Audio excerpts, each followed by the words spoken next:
19 अक्टूबर से गोराडीह प्रखंड में नामांकन की प्रक्रिया शुरू हो रही है।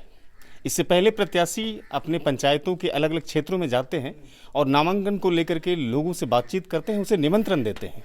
ये जो तस्वीरें आप देख रहे हैं, ये छोटी ज़मीन है और ये मुरहन ज़मीन पंचायत का हिस्सा है। वार्ड संख्या 3 है और मंडल निवर्तमान में मुखिया हैं, उसकी पत्नी कल्पना देवी इस बार 25 अक्टूबर को नामांकन करने के लिए जा रही हैं गोराडीह प्रखंड में। तो नामांकन से पहले यानी कह सकते हैं कि एक तरह का प्री सेमीफाइनल या फाइनल जो एक तैयारी है वो आज जनसंपर्क में निकले हैं विजय मंडल अपने कार्यकर्ताओं के साथ, जिसमें कि पुरुष जत्था है, इसमें केवल पुरुष ही है और बाकी एक कल्पना देवी जो स्वयं प्रत्याशी हैं उनके साथ भी महिलाओं का एक हुजूम या दस्ता दूसरे क्षेत्रों में निमंत्रण को लेकर के कार्य कर रहा है। तो यानी कि विजय मंडल की तरफ से और कल्पना देवी की तरफ से दो समूह निकले हैं, जिसमें एक पुरुष है और दूसरा महिला है। नेतृत्व स्वयं विजय मंडल कर रहे हैं, जबकि महिला का जो समूह है उसमें खुद कल्पना देवी कर रही हैं। ये नदीम साहब है, छोटी ज़मीन के रहने वाले हैं, हालांकि ये भागलपुर में भी रहते हैं और कहा जाता है कि इस इलाके के सबसे बड़े ज़मींदारों में से एक नाम इनका भी आता है। हम इनसे आज बात करेंगे कि विजय मंडल को लेकर के यहाँ का मुस्लिम वोटर क्या सोचता है और नामांकन की तैयारी को लेकर जो आपके दरवाजे तक चल कर आए हैं विजय मंडल, इसमें आपका क्या सहयोग होगा नदीम साहब? सहयोग क्या, हमारे मुखिया रहे हुए हैं, 5 साल इनका कार्यकाल चला है और अब आगे भी होगा इनका कार्यकाल। आपकी तरह मुस्लिम वोटर और क्या सोचता है? सहयोग करेगा आगे इसमें। विजय मंडल जो निवर्तमान में मुखिया, वो कहते हैं कि वार्ड नंबर 3 में हमारा गढ़ माना जाता है मुसलमान वोटों को लेकर के। देखिए, गढ़ तो काम के इस पे ही कहा जाता है, ना कि कॉमनल फीलिंग के अनुसार, काम के अनुरूप ही अगर काम इन्होंने अच्छा किया, इस वजह से ही गढ़ का दावेदारी दिया जा रहा है। आप तो पढ़े लिखे हैं और इसी गांव के रहने वाले हैं। विजय मंडल साहब का व्यवहार किस तरह का है? सोशल बिहेव अच्छा रहा है, लोगों से मिलते हैं? देखा हमने, मुलाकात होती रहती है। बतौर ग्रामीण और एक वोटर होने के नाते इस बार के इस समीकरण को, खासतौर से मुखिया के जो समीकरण बन रहे हैं, उसमें विजय मंडल की समीकरण कितनी ज़्यादा समझिए सफल मानी जाएगी? देखिए, एनालाइज्ड के हिसाब से तो, क्योंकि हम लोग अक्सर बाहर ही रहते हैं, तो जहाँ तक शॉर्ट वे इसमें जो कहा जाए, अभी तक तो झुकाव दिख ही रहा है इसका। देखिए, नदीम साहब से मैंने बात किया और इसके रुझानों को आपने देखा।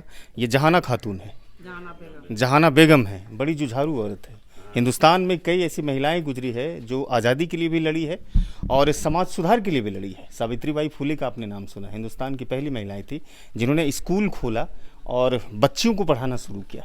इस क्षेत्र में इन्होंने पहली बार नामांकन किया पंच को लेकर के और जीतने के बाद अपने क्षेत्रों में जो न्यायिक व्यवस्था होती है, जुडिशरी का जो काम होता है, उस पर भी काम किया। लेकिन जब हारी तो विपक्ष में हंगामा भी किया। आपका खैर मकदम है, सबसे पहली बार आप आ रही हैं सेटेड टाइम्स। छोड़ दीजिए, इस बार चुनाव कौन लड़ रहा है आपकी तरफ से? मेरे इधर से तो विजय मंडल है तो और भी मुखिया हैं, लेकिन हम लोग उसी के सहयोग करने के लिए तैयार हैं और तैयार रहेंगे।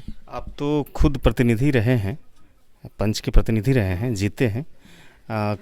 मुस्लिम वोटर्स को लेकर के मुखिया में खासतौर से जो इलेक्शंस होता है, छोटी ज़मीन का मुस्लिम वोटर्स किस तरह का रुझान रखता है? अभी तो रुझान लग रहा है कि विजय बाबू ही निकलेगा। अंदरूनी उसमें क्या है ये नहीं बता सकते हैं, लेकिन मुंह पे पूछते हैं तो यही जवाब मिलता है कि नहीं, विजय को ही वोट मिलेगा। काम वाम कुछ किए हैं यहाँ? कुछ किया है, कुछ बाकी भी है, जो इस बार भगवान चाह अगर निकल गए तो वो भी काम पूरा हो जाएगा। यहाँ पर जो मुस्लिम वोटर्स है ज़्यादातर किस तरह के कारोबार को करते हैं जो मुसलमान यहाँ पर रहते हैं? उसका बहुत तरह का बिजनेस है। कोई आइसक्रीम बेचते हैं, कोई मछली बेचते हैं, कोई मनिहारा बेचते हैं, कोई मेरे घर वाला परिवार लोग बाहर में रह के पढ़ाई करते हैं, बस अपना बिजनेस भी वहाँ करते हैं। 25 तारीख का जो नामांकन है कल्पना देवी का मुखिया प्रत्याशी के लिए, वो तो निमंत्रण देने आपके दरवाजे तक आए हैं आज? हाँ, आए तो हैं। स्वीकार ही किए या नकार दिए? नहीं, स्वीकार किए हैं, स्वीकार कर लिए। आप इस बार लड़ रही हैं चुनाव? हाँ, बहू लड़ती है मेरी।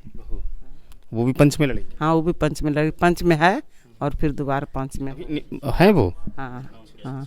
अच्छा, आप ये बताइए, पंचायत में महिलाओं के सुदृढ़ीकरण के लिए क्या काम होने चाहिए? महिलाओं की मजबूती के लिए या एम्पावरमेंट जिसको बोलते हैं ना, सशक्तिकरण, इन सब क्षेत्रों में आपका नज़रिया क्या कहता है? महिलाएं जो ग्रामीण होती है उस पर किस तरह के काम होने चाहिए जो महिलाएं आत्मनिर्भर हो सके, सशक्त हो सके? अभी तो महिला हमको नज़र आता है कि निर्भर, जब से ये समूह वाला काम चला है तो देखते हैं कि महिला लोग 10 रुपया वाला जो जमा करती है उससे बहुत कुछ आगे कर रही है, और आगे कुछ होगा तो और आगे हो भी जाएगा, बढ़ेगा भी। हाँ, अपनी छोटी ज़मीन की जो महिला वोटर्स है उसके लिए कुछ कहेंगे? उसके लिए यही कहेंगे कि जितनी भी माँ बहन है, सास है, ननंद है, सब मिलके सहयोग करे तो समाज का भी विकास होगा, पंचायत का विकास होगा, इससे आगे और भी कुछ काम अच्छा होगा। जी, शुक्रिया आप दोनों का बात करने के लिए। अब हम सीधे आपको विजय मंडल जो निवर्तमान में मुखिया हैं उनके पास लिए चलते हैं। निमंत्रण को लेकर के आपने लोगों के दरवाजे तक पहुंचने का कार्य कर रहे हैं। एक तरह का कहा जा सकता है कि पहले से तैयारी, नामांकन की तैयारी है। मिल रहे हैं लोगों से, कैसा मिल रहा है फीडबैक? बहुत अच्छा हमको फीडबैक मिल रहा है। मुस्लिम टोले में कैसा फीडबैक मिल रहा है? बहुत अच्छा मिल रहा है जी। 100%? जी 7%। 100%? जी। तो कहते हैं कि मुसलमान वोटर हमारे पक्ष में वोटिंग करता है। जी यस यस।